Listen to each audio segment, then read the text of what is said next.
Assalamualaikum warahmatullahi wabarakatuh. Perkenalkan, nama Ana Hasanul Ausna Putri, BP 17230. Saya akan mempresentasikan hasil dari proposal saya. Yang dosen pembimbingnya yaitu Bapak Dr. Jendradi, MPD, kelas 7A. Proposal saya yaitu yang berjudul Pengembangan Model Discovery Learning terhadap hasil belajar peserta didik pada pembelajaran tematik terpadu di kelas 3 SD.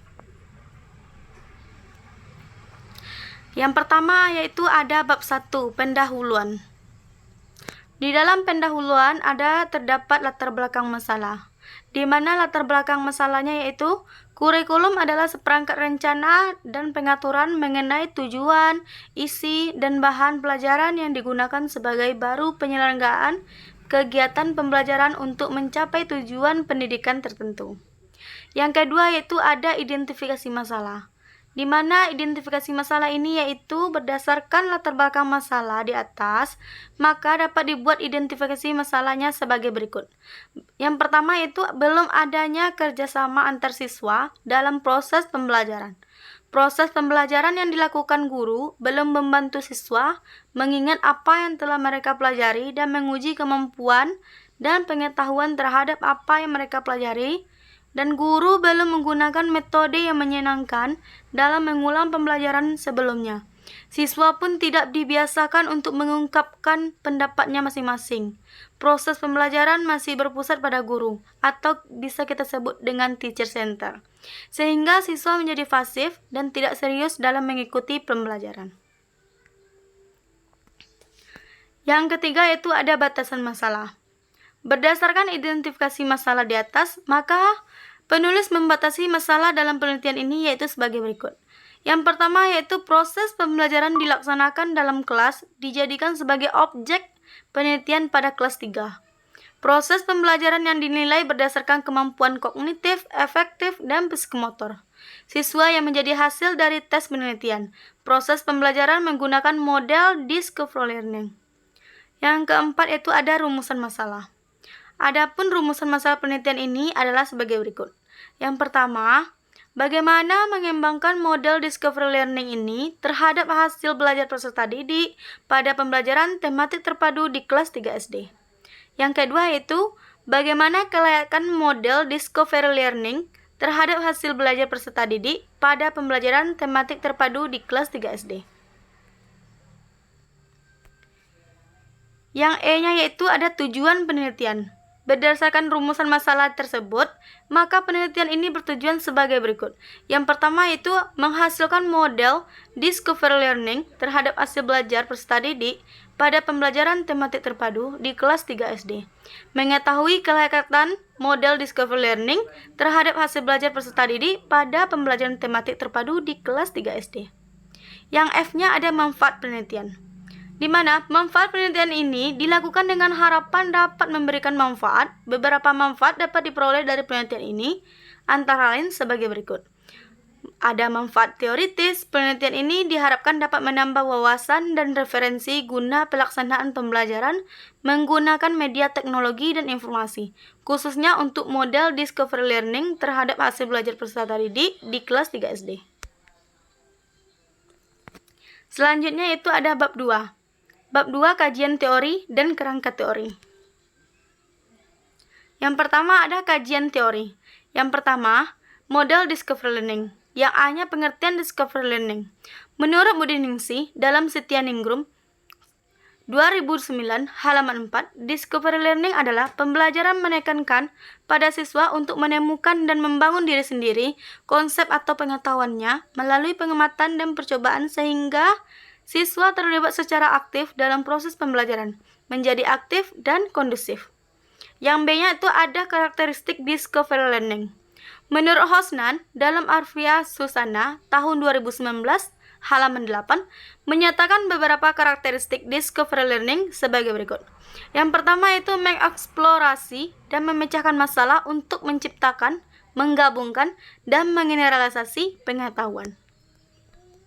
Selanjutnya ada kelebihan discovery learning. Menurut Astuti, Meria, Silvi, tahun 2015, yaitu kelebihan discovery learning sebagai berikut. Membantu siswa untuk memperbaiki dan meningkatkan keterampilan-keterampilan dan proses-proses kognitif. Yang D-nya ada kekurangan dari model discovery learning. Menurut Kurniasi dan kawan-kawan dalam Afriana Susana tahun 2019 halaman 10, model discovery learning juga memiliki kekurangan atau kelemahan sebagai berikut. Metode ini menimbulkan asumsi bahwa ada kesiapan pikiran untuk belajar. Metode ini tidak efisien untuk mengajar jumlah siswa yang banyak karena membutuhkan waktu yang lama untuk membantu mereka untuk menemukan teori pemecahan masalah lainnya. Selanjutnya itu ada langkah-langkah model discovery learning. Menurut Hosnan dalam Setianingrum 2009 halaman 5, langkah-langkah yang harus dilakukan dalam kegiatan belajar mengajar yaitu yang pertama, untuk memberikan stimulus kepada siswa, mengidentifikasi permasalahan yang relevan dengan bahan pelajaran, merumuskan masalah, kemudian menentukan jawaban sementara atau bisa disebut dengan hipotesis. Yang kedua, ada hasil belajar. Yang pertamanya itu pengertian hasil belajar.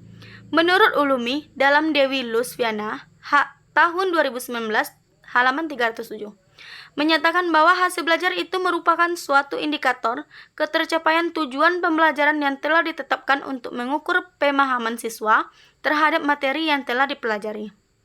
Yang B-nya ada ciri-ciri belajar. Menurut Anur Rahman tahun 2014 halaman 35-37, ciri-cirinya sebagai berikut. Yang pertama itu ada belajar menunjukkan suatu aktivitas pada diri seseorang yang Dewi sadari atau disengaja. Belajar merupakan interaksi individu dengan lingkungannya. Yang ketiga, ada jenis-jenis hasil belajar. Menurut Hamalik dalam Lusviana Dewi tahun 2019 halaman 300, jenis-jenis hasil belajar adalah sebagai berikut. Yang pertama ada kegiatan visual, kegiatan lisan, kegiatan mendengarkan, dan kegiatan menulis. Yang ketiga yaitu ada pembelajaran tematik terpadu. Pengertian pembelajaran tematik terpadu. Menurut Rusman tahun 2015 halaman 139, pembelajaran tematik terpadu merupakan pembelajaran yang dikemas dalam bentuk tema berdasarkan muatan dari beberapa mata pelajaran yang dipadukan atau diintegrasikan. Yang B-nya ada karakteristik pembelajaran tematik terpadu. Menurut Rusman tahun 2015 mengemukan bahwa pembelajaran tematik terpadu juga lebih menekankan pada keterlibatan siswa secara aktif dalam proses pembelajaran. Yang selanjutnya, ada rambu-rambu pembelajaran dari tematik terpadu, yaitu menurut Usman, tahun 2016, halaman 153, menjelaskan bahwa rambu-rambu pembelajaran tematik adalah sebagai berikut. Tidak semua mata pelajaran harus dipadukan. Dimungkinkan terjadi penggabungan kompetensi dasar lintas semester. Yang C-nya itu ada implikasi pembelajaran tematik. Implementasi proses pembelajaran tematik di sekolah dasar membawa beberapa implikasi yang harus disadari oleh semua pihak. Implikasi itu bagaikan sebilah mata pedang yang mempunyai dua sisi. Selanjutnya ada bab 3 yaitu metode penelitian. Yang A-nya ada jenis penelitian. Jenis penelitian yang digunakan dalam penelitian ini yaitu pengembangan yang mengacu pada metode penelitian pengembangan, yaitu menurut Sugiono, yang lebih dikenal dengan istilah research and development. Menurut Sugiono, tahun 2009 halaman 407, dalam Budiono, tahun 2017 halaman 8. Metode research and development adalah suatu metode penelitian yang digunakan untuk menghasilkan produk tertentu dan menguji keefektifan produk tersebut. Yang B itu ada model pengembangan. Penelitian pengembangan ini menggunakan model discovery learning dalam Sugiono, tahun 2010 halaman 298. Seperti yang dijelaskan oleh Brock and Kyle, menyampaikan bahwa suatu proses yang digunakan untuk mengesahkan dan mengembangkan. Yang selanjutnya ada instrumen dan teknik pengumpulan data. Instrumen yang digunakan untuk mengumpulkan data dalam penelitian ini adalah uji pakar, tes, dan non-tes. Teknik yang digunakan yaitu tes, di mana tertulis yang digunakan berbentuk pilihan ganda, sedangkan teknik non-tes menggunakan lembar angket dan observasi. Baiklah, itulah hasil dari presentasi proposal saya sendiri. Kurang lebihnya saya mohon maaf. Saya tutup dengan membaca wabillahi taufiq wal hidayah. Assalamualaikum warahmatullahi wabarakatuh. Semoga presentasi saya hari ini bermanfaat untuk teman-teman semua.